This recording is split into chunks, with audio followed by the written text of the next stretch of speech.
వేడి వేడి అన్నంలోకి ఇలా ఎగ్ పులుసు వేసుకొని తింటా ఉంటే చాలా బావుంటది టేస్ట్. సో, దీని రెసిపీ చూసేద్దామా? ఫస్ట్ కడాయిలోకి కొంచెం ఆయిల్ వేసుకొని, అందులోకి మనం బాయిల్ చేసుకున్న ఎగ్స్‌ని ఫ్రై చేసుకోవాలి. ఫ్రై చేసుకున్న తర్వాత వీటిని వేరే గిన్నెలోకి వేసుకొని, అదే కడాయిలోకి కొంచెం ఆయిల్ వేసుకొని, జీలకర్ర, ఆవాలు, ఇంకా ఉల్లిగడ్డలు, పచ్చిమిర్చి, గరం మసాలా, అల్లం వెల్లుల్లి పేస్ట్ వేసుకోవాలి. వేసుకున్న తర్వాత ఉల్లిగడ్డ బాగా ఫ్రై అవ్వాలనమాట. సో, ఎంత ఫ్రై అవ్వాలంటే మొత్తం కలర్ అనేది చేంజ్ అవ్వాలి. సో, అలా అయ్యే వరకు నీట్‌గా ఫ్రై చేసుకొని అందులోకి పసుపు, కారం, ఉప్పు, ధనియా పౌడర్ ఏసుకొని కలుపుకోవాలి. కలుపుకొని చింతపండు రసం పోసుకోవాలనమాట. సో, చింతపండుని ముందుగా నానబెట్టుకోండి. ఆ తర్వాత అందులో రసం తీసుకొని మీకెంతైతే గ్రేవీ కావాలో అంత రసం మొత్తం చింతపండు రసమే పిండుకోండి.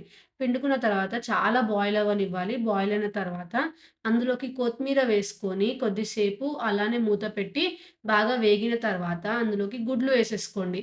గుడ్లు వేసేసుకొని ఒక 5 మినిట్స్ అలా ఉంచేసి స్టవ్ ఆఫ్ చేసుకొని సర్వ్ చేసుకోవచ్చు.